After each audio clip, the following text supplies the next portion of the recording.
Hello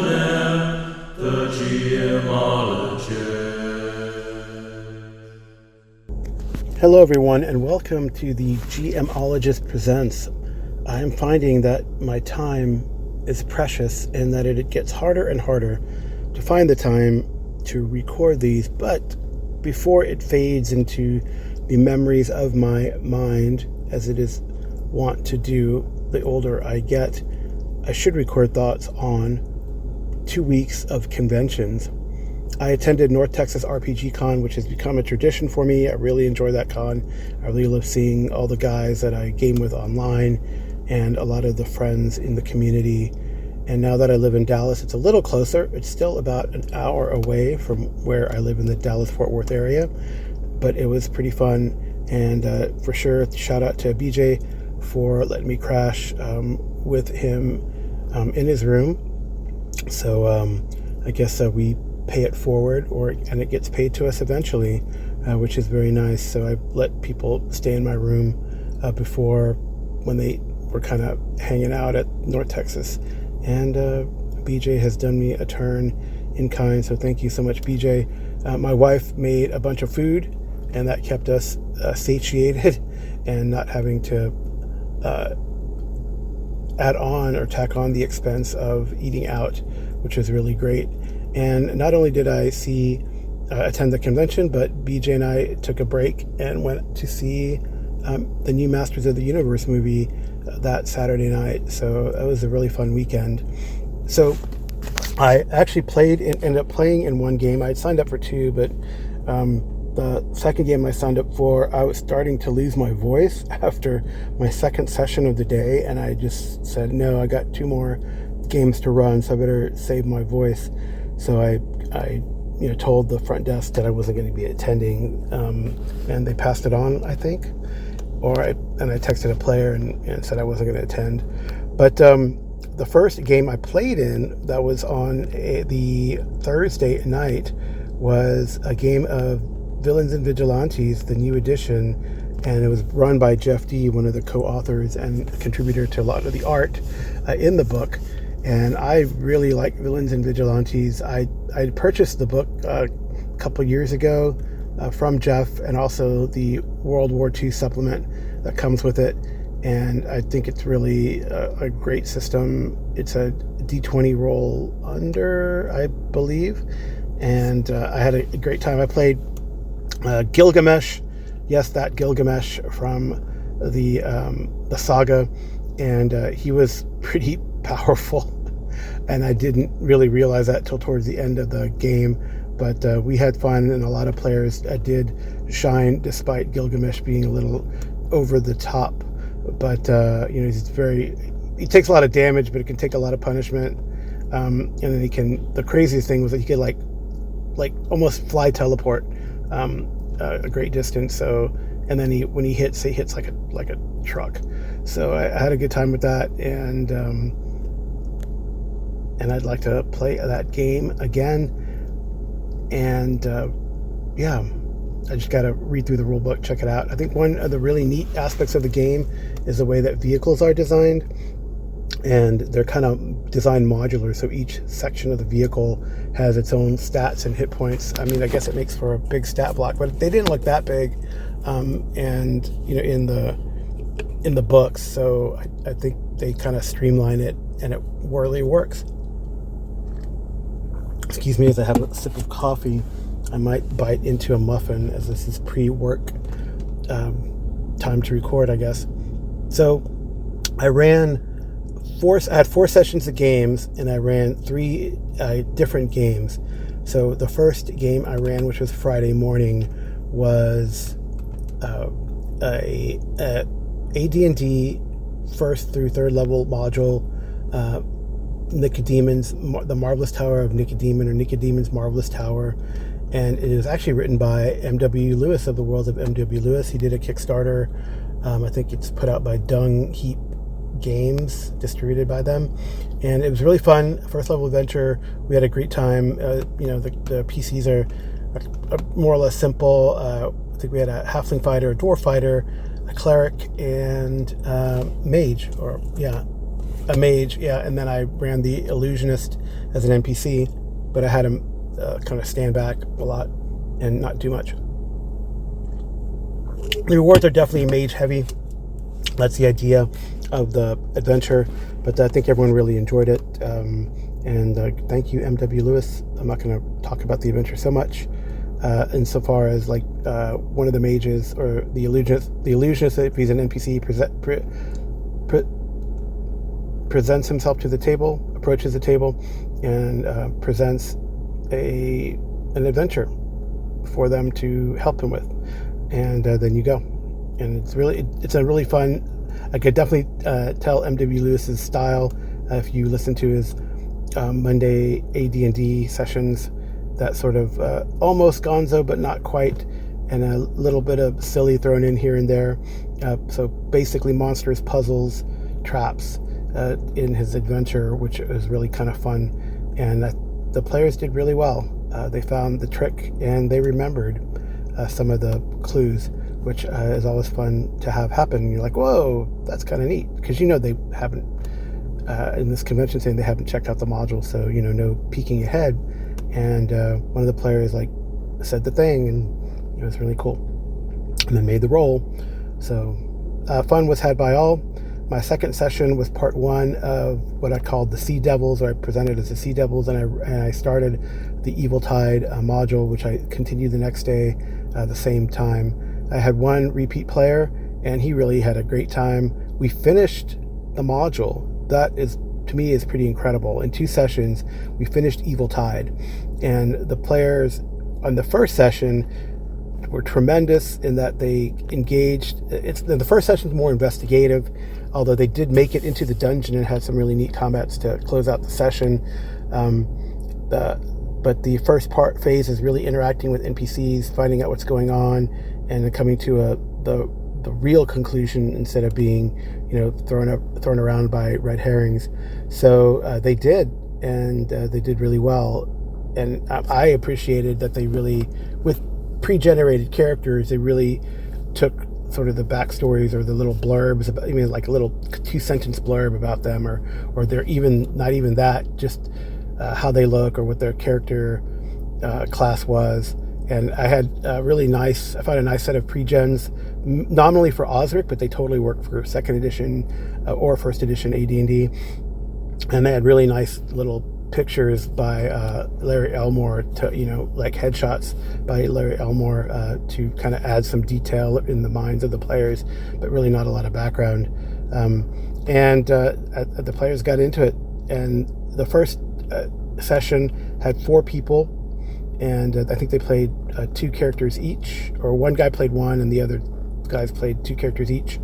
And like I said, they interact with the NPCs, found all the clues, found the cool stuff that you need to do this underwater adventure, including, and they could write off their D&D bucket list, finding and being able to use an apparatus of Qualish, which is that sort of little lobster submersible contraption that you can find as a magic item in the Dungeon Master's Guide. So, and it kind of is in both 1st edition and 2nd edition AD&D. And I don't know, I think it is in Osric, but maybe they changed the name. So they, in the second session, I'll just go to the second session. I had a full table of 8 players, and they had a rip-roaring time. They were very laser focused and mission focused to try to rescue a group of people who had been captured by the enemy, which are the focus of the Eviltide series and Sea Devil series. And Eviltide is, and I put it in the blurb, that Sahuagin are attacking this coastal city. Why? What's going on? And the players kind of searched for that mystery, found it. They had to rescue some prisoners. There's definitely more, I was surprised, more sort of body horror and description in the module than I remember, but it's a pretty good module. It is pretty straightforward once you get to the dungeon, a lot of dungeon exploration, including the ubiquitous empty rooms that happen a lot in the AT&D 1st and 2nd edition modules. But yeah, they did really well. And the big boss fight, I thought it was really nice at the table. A lot of people kind of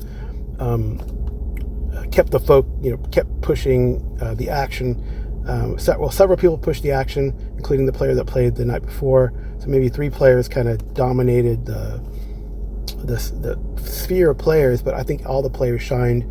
The person who played the paladin got in some good hits and actually finished off the boss after one of the players who maybe was not the best combatant got a good strike in on the boss, and who failed their saving throw for some secondary effect of the weapon, and they took him out, and it was really fun module.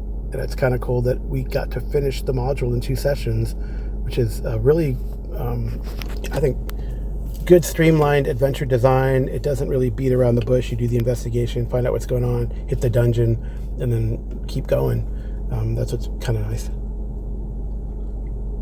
So I do recommend, if you can find Eviltide. I know they have it on as a VTT on Fantasy Grounds, because I think I purchased it, though I never got to run it there. But I might run it for my 5e group, because I kind of ran into it. I think I talked about that before. And they've kind of just started it. So we'll see. Maybe I can finish that in 2 or 3 sessions. I mean, online sessions are generally shorter than like a 4-hour convention session, but it is possible. So then the final game that I ran, although I ran it before the second session of Sea Devils, was a Hyperborea adventure called Last Voyage of the Melisande, and it was sort of a fish out of water tale where a crew of a 17th century French sloop of war, 24-gun sloop of war, got transported to Hyperborea. So I had a good group. We had people play. I had made the 8 PCs of the bridge crew. I think I ended up having 4 and then 5 players, as one showed up late. But the characters played the captain, which is very important. Someone played the master gunner, so the person in charge of the cannon. A person played the bosun, so like the second in command and who commanded the Marines.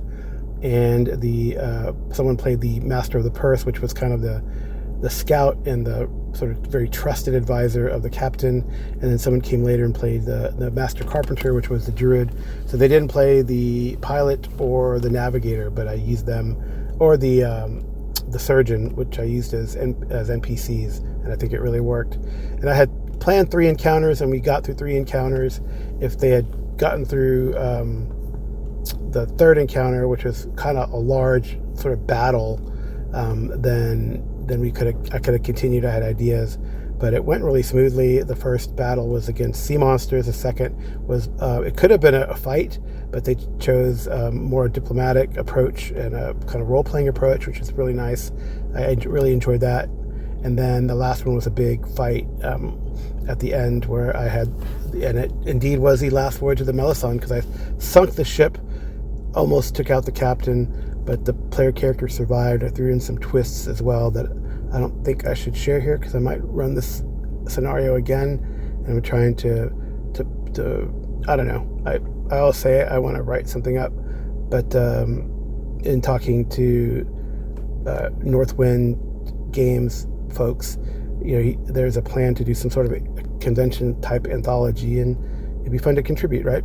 So I just got to polish this up, write it up, because I have it like an outline form, and then keep going, roll with it. So that was North Texas RPGCon, which was a fantastic experience, like I said. But don't just take my word for it. BJ Boydie, the Arcane Alienist, has sent in a call talking about his con experience, and I'll play that here and then come back and talk about A Weekend with Good Friends, which is an online con run by the good friends of Jackson Elias podcast and community. And I ran 2 games. I ran a game of Reaver, which was really cool, and then I ran a Call of Cthulhu Dark Ages. So we'll hear from BJ, I'll respond to that, and then I'll talk about A Weekend with Good Friends. Hey Carl, it's BJ.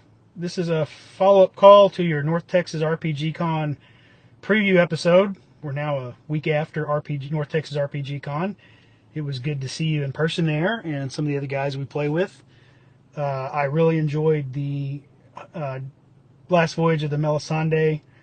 Of course, that is a kind of a prequel to the our ongoing Hyperborea campaign in Fort Thunder, so it was nice to see the connections there. I had a lot of fun playing that. I thought you did a good job of coming up with a concept and fitting it all together.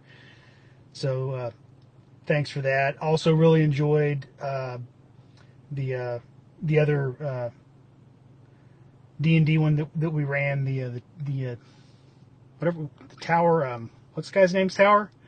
I can't believe I'm drawing a blank on it. That M.W. Lewis wrote. That was a lot of fun. Particularly like the combination of combat, puzzles, riddles, mystery, investigation. That was a well-designed adventure module. So shout out to MW for putting a good one together, and again, shout out to you for running it. You did a great job running that. I enjoyed that as well. And I'm sorry I didn't get to get in the other games with you. I played a couple of interesting games. Maybe I'll review. It's about way overdue for me to do an episode of my podcast, so I may do a retrospective on what I did at North Texas. And also, we got to go see Masters of the Universe while we were there. That was a lot of fun also, and I think we've got hopefully in the coming days, a review of the movie with me, you, and a couple of the other Anchorite folks. So I'm glad we had a great time at the conference. Good to see everybody. Looking forward to doing it again next year, and I'm glad everybody made it home safe. I'll talk to you later. Hey, BJ, thank you so much for that message. And it was great to see you and the rest of the guys there at North Texas. Thank you for joining a couple games that I ran. Like you said, the Hyperborea game, Last Voyage of the Melisande, which did in fact turn out to be the last voyage of the Melisande, though the crew survived, which is kind of cool. And the Marvelous Manor, Nicodemon's Marvelous Mystifying Manor, or something like that, written by M.W. Lewis. And it was pretty fun, a really good little intro adventure, especially geared towards spellcasters, which is kind of nice that spellcasters get a lot of treasure in that one. So if you have spellcasters in your party and you want to run a low-level sort of little dungeon with some puzzles and tricks and ways of solving things that don't necessarily mean all fighting, then that is a really fun little adventure, and I'm glad you were able to join in on it. So anyway, again, thanks for your call. Great to see you again, and always great to play with you. And all right, on to the next thing. So here I am again before work, recording my thoughts on the second con that I attended in 2 weeks, and that was online. It was a weekend with good friends, sponsored by or put on by the Good Friends of Jackson Elias podcast and Discord and community. And I really enjoyed the community a lot. It does focus on Cthulhu and other sort of horror games, kind of managed by Scott Dorwood and others who have done a lot of work for Chaosium. And it's a really good con. I really try to participate every year, play in a few games, and run a couple games. And this year, because of my work schedule, I was only able to play in one, and then but I ran two, and I was pretty excited to run them, and I feel they ran really well. I played in a game of Liminal Horror, and I honestly don't remember the title, but I've never played Liminal Horror. It's a very simple system, 3 stats, roll under, very much like Mouse Ritter and games like that. I don't remember what engine that uses, honestly, off the top of my head, and I'm not at a computer where I can look that kind of stuff up. But I really enjoyed it. We were a film crew for a film crew for a podcast or YouTube video vlog, whatever you call them, that looked at the weird. And I played the producer, had a really good time. We solved a mystery, and it was fun, and I would like to revisit or check out Liminal Horror. And honestly, I didn't know what liminal meant. I know a lot of people use it, and I had to look it up. I think my brain is going, because I used to be better at vocabulary. In any case, I had fun playing, and it was a fun game. And then I ran 2 games. I didn't have, my schedule wasn't conducive to signing up for any games or running any other games, so I ran 2 because I knew I could make those those times with my work schedule. So I ran a game of Reaver. I ran The Doom of Fergal, which is a short adventure that Joe Salvador put out for Halloween last year. It was kind of part of a contest where the topic or the focus of the contest or the adversary was the Headless Horseman, and he put it in the Reaververse and focused on the Irish legend of a headless specter or harbinger of doom. Excuse me as I sip some coffee. And I think it went really well. The players really got the system. I think, and I hope, one person went and downloaded at least the adventure, if not getting the quick start as well, that's available online. I think the actual product is online, and we should be getting books soon. Yay! I'm very excited about this, and I'd like to run a bigger campaign in Reaver, but this kind of took place in a very snowy Irish ortholog type society, and I think the players had fun. They found a unique way to defeat the Dúshlan. I'm mispronouncing it, I'm sure, and actually one of the players knew how to pronounce all the Irish and suggested maybe a pronunciation guide for some of these names. I'm sure Joe knows how to pronounce them, but I sure as hell did not. Anyway, we had a good time, and the players prevailed with a combination of diplomacy, guile, and just the fighting chops. I think it was really neat to see some of the characteristics of the players and distinctions between, say, the Berserker and the Barbarian at play. We had also someone play a Druid, and the other person played the Scout. So that were pre-gens for the game. I think it was for third level or fourth level characters, probably fourth level characters, I believe, who had sort of done their first quote-unquote career. So yeah, it was really fun to run, and a good time was had by all, I believe. And I'd like to run, like I said, more Reaver. The second game I ran was a Call of Cthulhu Dark Ages adventure called Branches of Bone, which is from the Miskatonic University Press. I don't remember the author. Hold on. It's by Michael Reed, and you can get it at drive-thru. I think I got the print on demand as well. You get the PDF, right? So it takes place in Northumbria during the Viking Age, and the players play Vikings, following their chieftain. The clan is suffering, and they're following the chieftain on a vision quest. And I won't spoil it too much, but yeah, things go south and are full of mythos, and they get to a monastery where bad things have happened, and they try to stop the bad thing from getting worse. So as with many other Call of Cthulhu games, are kind of like that, follow that sort of template. Two characters died. One self-sacrificed, and one succumbed to the horror.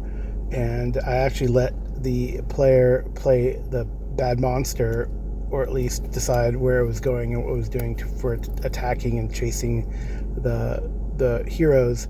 And again, the big hero was the Berserker, who, wow, chopped up the big creature, and though suffered some damage themselves. No one really got hit by the big creature except the one who succumbed to the horror. And that was kind of amazing, that they did not. One character used a lot of luck and the luck mechanic to dodge an attack, but believed it was worth it because they didn't want to perish in the scenario. So yeah, I had a full table, 6 players, and they ran the gamut from Chieftain's Son to the Seer, a Volar, Berserk, a Scout, a Steersman, actually it's a Huntsman, not a Scout, and a Steersman, and I believe that was it. So yeah, it's good time, a good scenario. I never really, I guess, have I killed? I don't think I've killed player characters in a convention scenario before, so it's a first for me. And but it was still fun, and I think all the players had a great time. So I do recommend the adventure. It is definitely it's nice because it has like almost a doom clock in it, and so the characters are under duress and under a time crunch, or well, then they'll basically lose the scenario, succumbing to the creature and its designs. So yeah, it's I really enjoyed a weekend with good friends, and that's my convention analyses. I do recommend participating in the convention. One of the guys who I play with regular on the Dungeon Musings channel was there and actually played in my Reaver scenario. So yeah, it'd be great if more of my regular home group participate. And I like this one along with BSRCon that comes around in like sort of January. So I got a January online con and a June online con, which is very nice. So yeah, so thank you guys for indulging me and listening, and I'll get out of here.